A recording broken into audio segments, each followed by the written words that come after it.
Tipe-tipe VLAN ada 5 ya. Yang pertama kita dari default. Nah, default itu kondisi awal ya. Jadi ini kita sebut sebagai kondisi default. Ini adalah default. Dimana seperti kita tahu VLAN default itu umumnya itu adalah VLAN 1.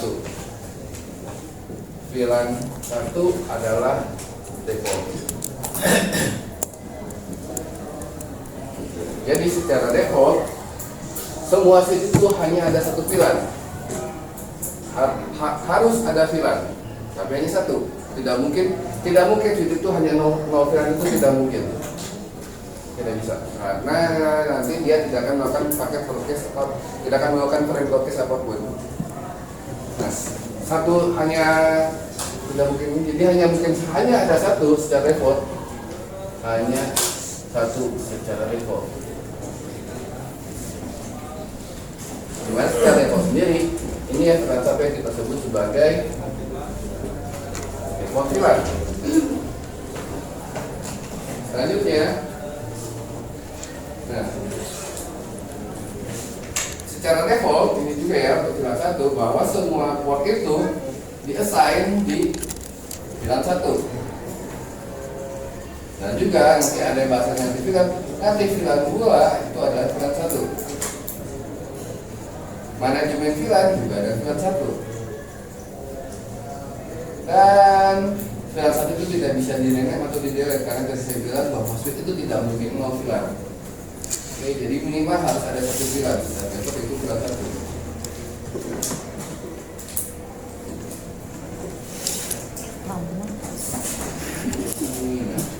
Kalau kita di perangkat ISO kita bisa pakai solo VLAN link, kita melihat bahwa seluruh port ini berada di VLAN 1. Kita sebut sebagai ground port. Kalau 1002, 1003, 1004, 1005 ini udah nggak dipakai karena 1002 ini FDDI, 1003 token ring, 1004 ini FDDI net, dan 1005 TLNet. Ini udah nggak ada yang satu dulu. Tapi secara konfigurasi masih ada. Dan sebagai best practice untuk ketika kita bicara security keamanan, kita harus selalu menggunakan VLAN default, VLAN natifnya. Nanti kita bicara VLAN natif dan nanti ada VLAN data. Dan VLAN data ini adalah VLAN yang sering kita gunakan ketika kita berkomunikasi. Nah, secara default sebaiknya kalau kita secara default semua baik VLAN data, nanti VLAN manajemen VLAN itu ada di VLAN 1. Tapi untuk keperluan keamanan security sebaiknya baik data VLAN dan nanti VLAN maupun manajemen VLAN jangan di VLAN 1. Karena itu VLAN pabrikan, semua orang bisa lewat. Nah, sedangkan data VLAN ini kita gunakan untuk ketika kita membuat suatu VLAN, jadi bisa dibilang VLAN selain VLAN 1, mulai dari VLAN 2 sampai VLAN 1000-an, 4094, 4096. Jadi yang kita sebut ini misalnya VLAN 2, VLAN 3, VLAN 4, ini yang kita sebut sebagai data VLAN itu sendiri. Jadi yang digunakan untuk memecah broadcast.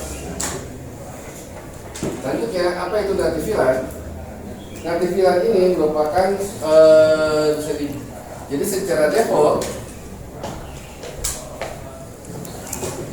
kalau kita melihat frame dari isi dari suatu frame, maka ini kita punya suatu frame. Ini data, ini ada headernya IP. Nah, ini kita sebut sebagai data aja. Nanti ada header IP, ada header TCP ya. Ini anggaplah suatu frame. Dan di dalam frame itu harus memiliki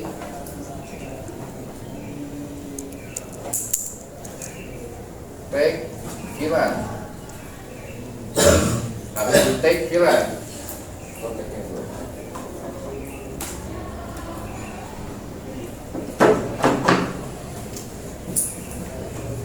Tag VLAN.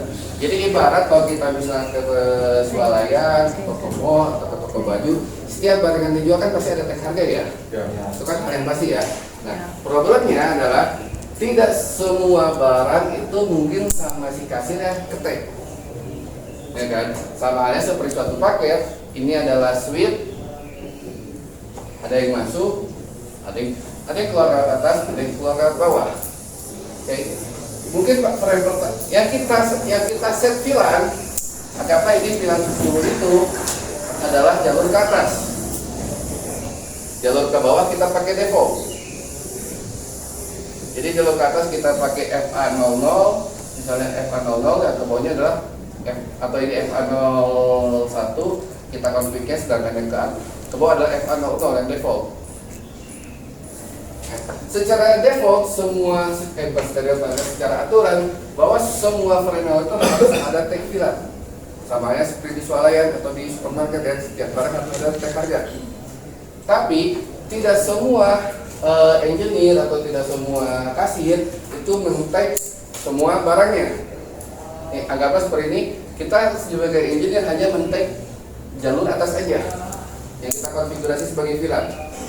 Jalur bawah kita tidak konfigurasi. Contoh ilustrasi. Misalnya kalau kita konfigurasi adalah seperti ini.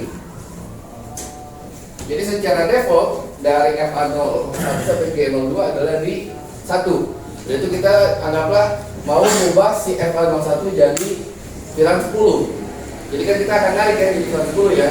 Sisanya masih di VLAN default. Nah yang jadi problem, jadi pertanyaan, apakah yang masih di default ini ada tag VLAN? Padahal kita nggak konfigurasi apa-apa. Ibarat tadi ada baju, tapi si kasirnya nggak kasih tag harga. Itu sangat bisa terjadi ya. Tapi secara aturan bahwa frame itu harus punya tag. Oke, sehingga frame-frame yang tidak tag atau baju-baju atau barang-barang yang tidak tag harganya akan masuk yang default tadi. Defaultnya ini yang kita sebut sebagai native VLAN.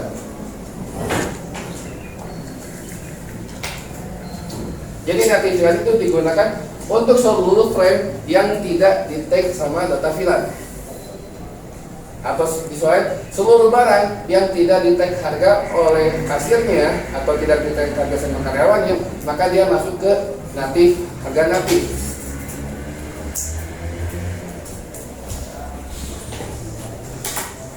Oke, jadi ini yang kita sebut sebagai native VLAN. Jadi ketika suatu traffic yang tidak di-untag atau yang tidak ke-tag sama VLAN, dia akan masuk ke native VLAN. Berarti apakah native VLAN itu sama dengan default? Bisa iya, bisa enggak. Secara default iya. Tapi kita bisa konfigurasi native VLAN ke VLAN lain.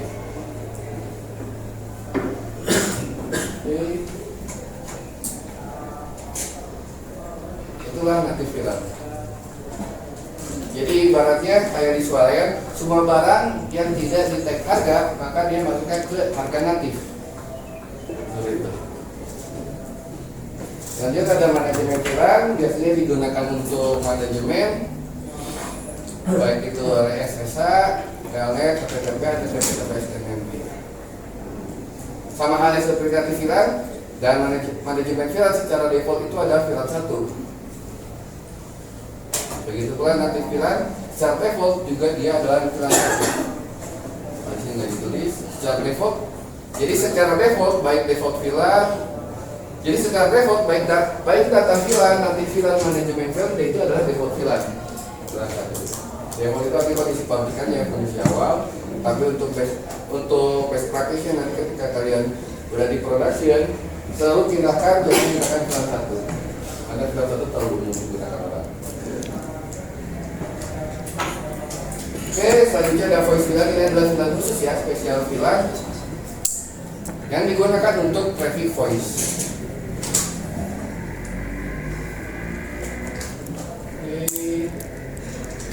Nah, untuk traffic VLAN ini apakah ada angka khusus seperti di 150? Tentu saja tidak ada. Bisa VLAN number berapa aja, itu gimana kita administrator atau engineer mengkonfigurasinya. Yang jelas, ketika kita bicara kebutuhan voice sama kebutuhan data itu harus selalu dipisahkan.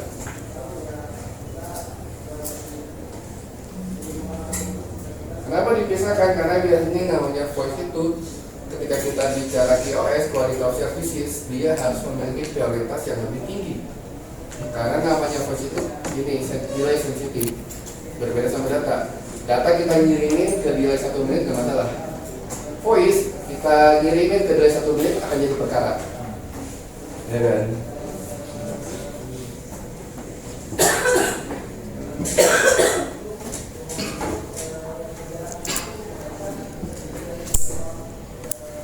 Nah, jika ketika kita bicara voice traffic, dia akan selalu bicara dan prioritas, akan diprioritaskan.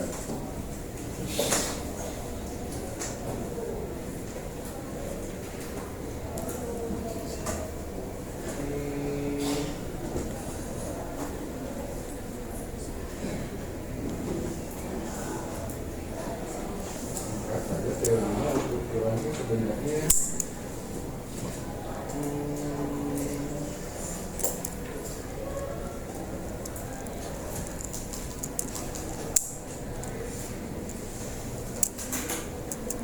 selanjutnya untuk VLAN terakhir. Jadi VLAN itu tidak akan berguna kalau tidak ada VLAN terakhir. Jadi pada dasarnya ketika kita bicara interface port, nanti kita akan ada yang namanya access port. Itu adalah melewati satu VLAN saja, dan ada transport.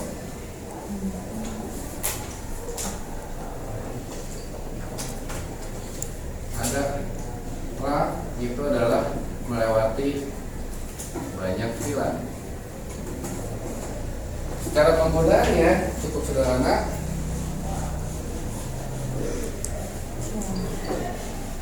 Karena akses itu hanya satu, sedangkan VLAN itu bisa banyak.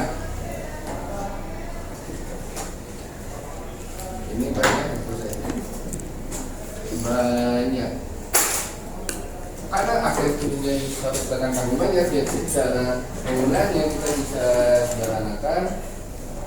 Dimana kalau kita bicara secara hierarkinya, namanya hierarki di jaringan kita anggaplah satu 3 tier ya. Jadi ada ini paling bawah adalah akses, yang keduanya adalah distribusi, dan yang paling atas adalah core. Maksudnya apa? Core, distribusi, dan akses. Ini bisa dulu. Anggaplah kita punya suatu jaringan di perusahaan ya. Nah, bagian ini kita sebut sebagai bagian internet. Oke, yang terhubung internet yang terhubung ke publik. Internet. Nah, yang disebut sebagai core itu adalah bagian gateway-nya. Gateway. Di mana seluruh data terpusat di arah core. Nah, di bawahnya core ini biasanya kita yang distribusi ke beberapa suite untuk menyebarkan lagi ke beberapa suite. Dari sini bisa kita sebar lagi ke beberapa suite.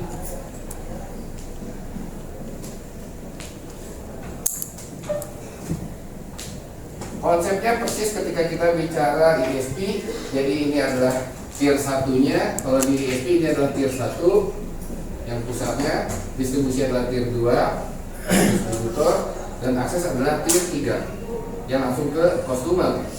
Sama pula di jaringan internet, di jaringan pada umumnya adalah kita bicara core, distribusi, dan akses. Core itu adalah yang jadi pusat datanya, gateway-nya, pusat trafficnya ya, maksudnya ya. Distribusi untuk mendistribusi, dan di bawah distribusi baru ini bisa saja hub, ini bisa saja akses point, ini mungkin bisa saja suite, ini hub, dan sebagainya. Yang dimana kalau kita bicara level akses itu yang langsung terhubung ke customer. Misalnya ini PC, ini printer, dan sebagainya. Nah, fungsinya dari akses Sedangkan pada dasarnya sederhana, kalau kita berdasarkan hierarki ya, semua jaringan secara remote memang akses, tapi nanti kalau kita konfigurasi semuanya harus dalam kondisi trunk. Di sini kita pakai trunking, di sini kita pakai trunking, distribusi kita pakai trunking, distribusi trunking, ini trunking, ini trunking. Logikanya karena kita melewati banyak VLAN pada kondisi distribusi. Sedangkan yang langsung terhubung ke customer, di sini yang customer ya, ini customer, yang langsung ke customer, baru ini kita pakai akses. Sedangkan yang di sini, ini kita pakai trunk.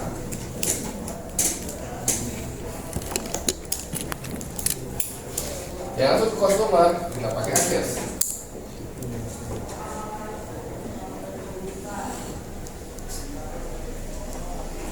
Dan akses juga karena hanya melalui satu VLAN, kita tidak untuk host itu kayak PC atau sebagainya, untuk end device itu tidak memerlukan kebutuhan yang terkait dan namanya native VLAN.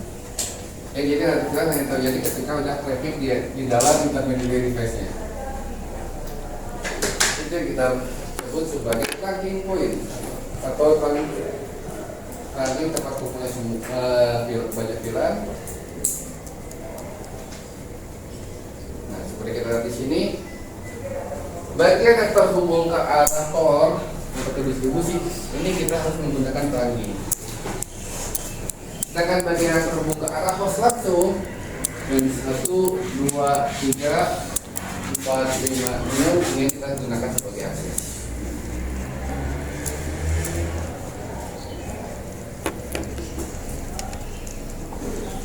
Ilustrasinya network tanpa VLAN, nah seperti ini.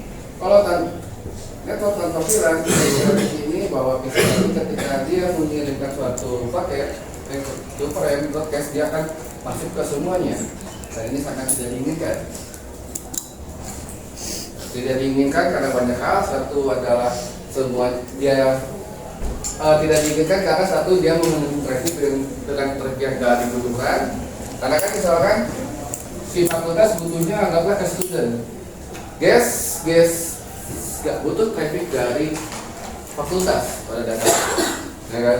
Kedua, secara keamanan, karena fakultas sama student aja harus ngobrol, guys tamu anggaplah orang, kalau kita bicara tamu berarti dia juga bisa mendapatkan paket yang dikirimkan. Ini secara security tidak bagus, dan bisa saja di sniffing. Jadi untuk banyak dan juga tadi mengoptimasi traffic dan sebagainya.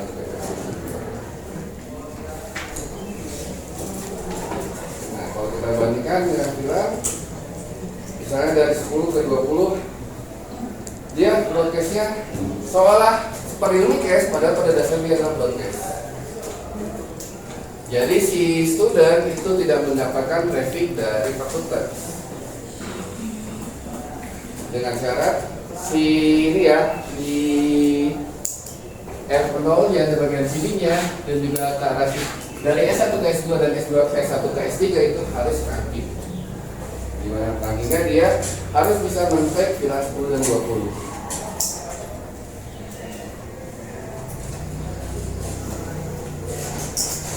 Oke, identifikasinya ada type, user authority, check out dan berarti. Nah, ini yang tadi saya bilang bahwa kalau kita lihat di frame-nya, ini di frame-nya kalau dibuka lagi, ada destination, ini frame, di the frame, ada destination, ada source tag, ada tag, type. Ini baru kita data. FCF adalah trailernya ya, FCF itu trailer, ini adalah header untuk frame. Nah, di tag itu selalu ada informasi VLAN atau VLAN ID.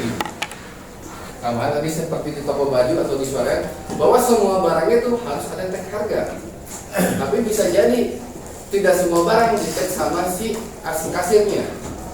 Sama pula di jaringan, bahwa semua frame itu harus ada VLAN ID-nya, tag VLAN. Tapi bisa jadi tidak semua traffic itu di tag sama administratornya. Sehingga VLAN yang tidak di tag atau yang kita sebut sebagai untag itu akan masuk ke native VLAN.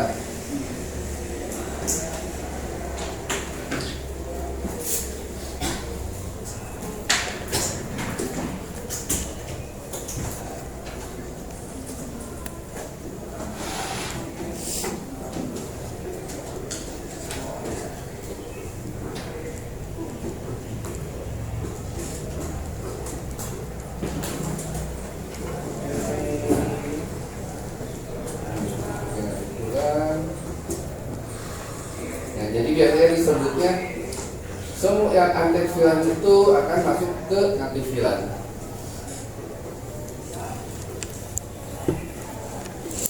Oke, jadi ada tag frame, ada binatik. Inilah sebenarnya konsep yang dipakai di layer 2, yaitu ada tag, untag. Jadi tag itu dikasih label dan dikasih non label. Nah, konsep tag sama untag ini nanti yang dipakai di konsep MPLS. Nanti di MPLS layer 2 kemarin kita udah belajar terkait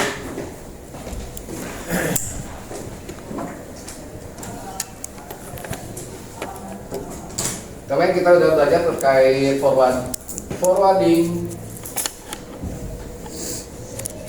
di layer 2, yaitu sweep, dan forwarding di layer 3 itu routing. Dan dimana switching ini dia kelebihannya adalah cepat dan routing itu adalah akurat. Yang nanti dua ini akan muncul teknologi baru yang kita sebut sebagai layer 2.5, 2,5, atau kita sebut sebagai MPLS. Nah, konsep MPLS itu akan mengambil konsep switching adalah di konsepnya tagging. Tujuannya di tagging itu tadi dikasih label biar pengirimannya lebih cepat. Kenapa lebih cepat? Karena dengan adanya tag VLAN dia tidak perlu ngecek lagi seluruh. Kalau di R3 kan kita namanya ngecek routing tabel ya dari atas sampai akhir. Nah, kalau di VLAN, kalau di SIP dengan adanya tag VLAN, dia tahu VLAN ini ada suatu frame dikasih tag VLAN 10. Nah, udah dapat VLAN 10, dia akan tahu, oh VLAN 10 ini dilemparnya ke port berapa, VLAN 20 dilemparnya ke port berapa. Kalau ada frame yang tidak ada tag VLAN 10 maupun tag 20, maka dia dilempar ke nanti VLAN seperti itu. Dan itu yang konsep yang sebenarnya yang membuat forwarding di layer 2 itu cepat, karena semua frame yang lewat langsung di tag, dikasih label, oh ini VLAN 10 langsung pergi ke sana, oh ini VLAN 20 ini langsung pergi ke sana. Dan menariknya dengan konsep ini, jadi tidak lagi ditanya tujuan. Misalnya kalau kita ilustrasi di gedung A, tidak lagi ditanyakan tujuannya mengapain atau gimana. Misalnya mahasiswa datang, tidak ditanya tujuan atau kemananya, tapi kita langsung take off dia tingkat 1 langsung pergi ke sana. Ada yang datang lagi tingkat 2 langsung pergi ke sana. Itu konsep dari tagging tadi. Jadi itu yang membuat trafficnya lebih cepat. Tidak seperti di layer 3. Kalau layer 3 kan ditanya dulu mau kemana tujuannya, ya kan? Tujuannya destinasinya mau ke siapa, ke pintu mana. Nah, kalau layer 2 enggak. Oh ini tag VLAN 10 langsung pergi ke sana. Oh ini tagnya tingkat 1 langsung pergi ke pintu sana. Ini tagnya VLAN 20 atau tingkat 2 ini langsung pergi ke pintu yang lain. Dan nggak ada tag VLAN 10 atau 20, itu dimasukin ke natif VLAN tadi.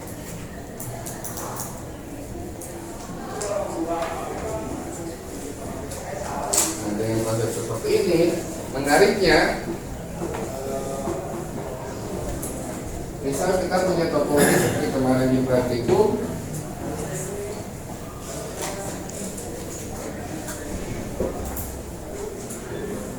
Nah, kalau kita punya topologi seperti kemarin di praktikum, ini kita punya sweep.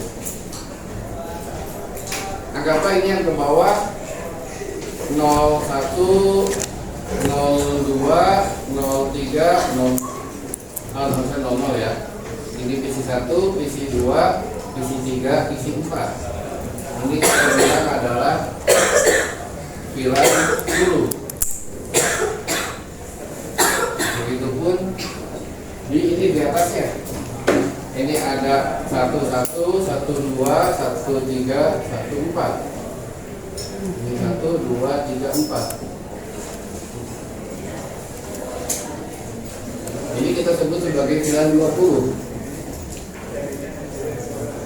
Nah, ketika ada yang datang, misalnya Inggrisnya dia destinasinya, bukan destinasi pasti langsung dia anggaplah dia ini adalah VLAN 10. Jadi tanpa dicek lagi, oh VLAN 10 langsung diarahin ke pintu keluar. Jadi udah yang di atasnya udah pasti di skip. Ini yang membuat switching konsep itu lebih cepat. Kalau misalnya ada VLAN 20, ya udah dia langsung dilempar ke atas.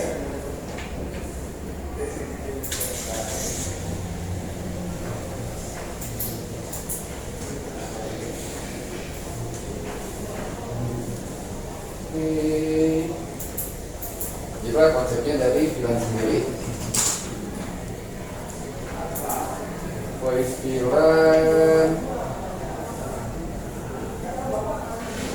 Nah, kalau voice VLAN adalah VLAN khusus ya, di mana dia harus support namanya VoIP atau voice over IP. Nah, konsep VoIP itu pada dasarnya menarik sih. Jadi ketika kita bicara secara network, ketika kita bicara jenis-jenis data, secara umum jenis data, kita bicara jenis traffic ya. Jenis traffic, secara umum traffic itu ada dua, yaitu data atau internet dan voice atau yang biasa kita sebut sebagai pulsa. Nah, kalau di komunikasi biasanya kalau data ini biasanya kita pakainya 3G, 4G kita pakai data. Voice kita pakai 2G. Dan kita telepon pulsa kita pakai 3G tadinya. Pas kita internetan, kita sinyal kita akan berubah jadi 3G atau 4G. 3G sekarang udah dilanda jadi kita pakainya 4G. Jadi traffic data dan voice itu akan selalu dipisahkan. Alasannya karena tadi voice butuh prioritas. Oke. Nah, menariknya daripada kita membuat dua line atau dua channel, umumnya ya, dua channel ya, ini ada channel data, ini ada channel voice. Akan sangat merepotkan bagi provider maupun engineer dan bagi teknologi juga sih, kita kalau engineer tinggal konfigurasi secara teknologi. Membuat dua line sekaligus itu akan cukup sulit, sehingga kita muncul namanya voice over IP yang kita sebut sebagai VoIP, di mana kita menembengkan channel voice di atas channel data. Konsepnya itu voice over IP, VoIP. Dan kalau dalam teknologi komunikasi mungkin kalian pernah dengar yang namanya VoLTE atau voice LTE. Nah, konsep voice VoLTE atau voice LTE ini adalah konsepnya menggunakan VoIP.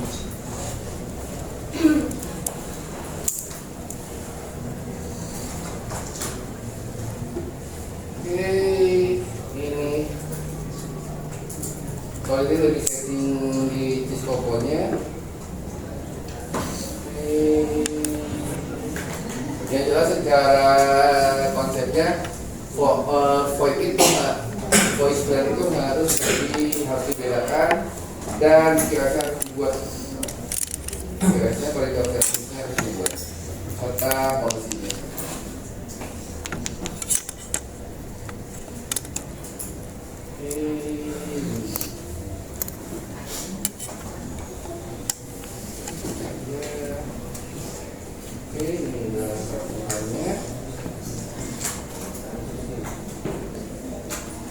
Konfigurasi bisa diklik.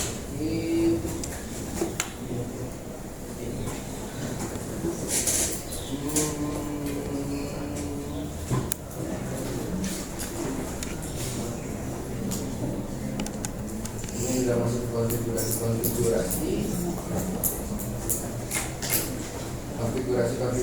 sebut. Oke, itulah sebenarnya secara bahasa terkait VLAN. Pada dasarnya tidak terlalu banyak.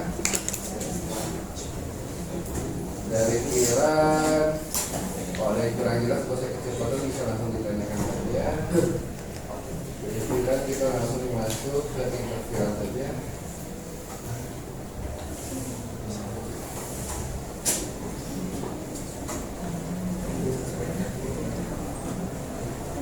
Interviewan juga pada dasarnya yang kita lebih ke praktik. Jadi interviewan itu pada dasarnya ada bagi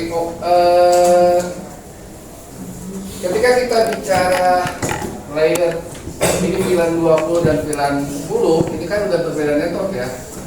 Agar VLAN 10 dan 20 bisa saling komunikasi, maka kita butuh kemampuan layer 3 atau routing.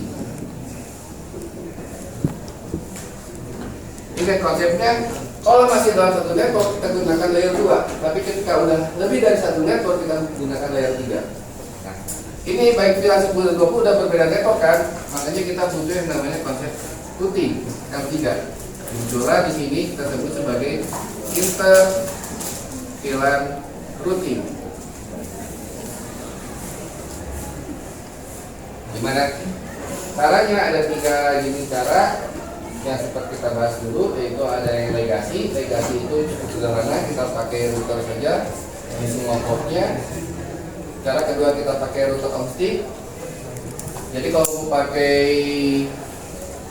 legasi ya otomatis harus punya 2 switch ya, dimana ini ada router harus terhubung ke di sini dengan sini.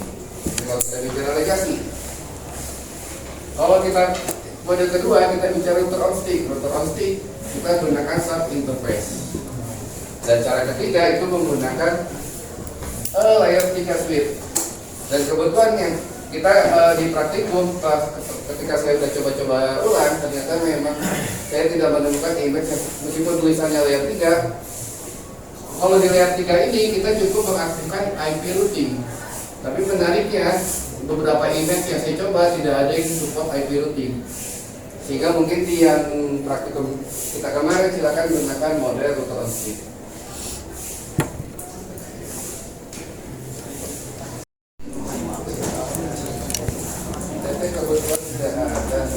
Kalau yang mau ditanyakan silakan ya, karena materinya terkait VLAN dan tadi pada dasarnya VLAN sudah sangat sederhana. Kita VLAN misalnya itu hanya ke. Nah, kalau kita bicara XRW ini sebenarnya pada dasarnya dia lebih banyak materi-materi